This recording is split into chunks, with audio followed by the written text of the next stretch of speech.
Isinagawa ng Masbate First Provincial Mobile Force Company ang kanilang Hatag ni Abtik outreach program sa Masbate City bilang bahagi ng kanilang patuloy na inisyatiba sa pagpapatibay ng ugnayan ng pulisya at pamayanan. May balita dyan si Patrolwoman Carmela Panganiban.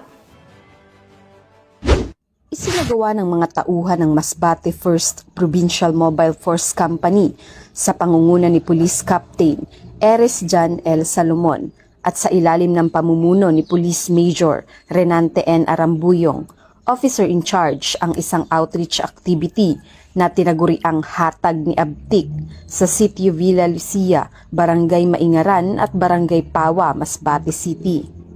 Katuwang sa nasabing aktibidad ang mga kasapi ng advisory group, Masbate Fortes Lady Eagles Club at Tau Gamma Sigma, Triskelions Grand Sorority Bicol Regional Council. Namahagi ang grupo ng mahigit 100 food packs, bigas at mga damit sa mga residente ng naturang mga barangay. Isinagawa rin ang feeding program para sa mga bata upang maibahagi ang saya, serbisyo at pag-asa sa mga mamamayan.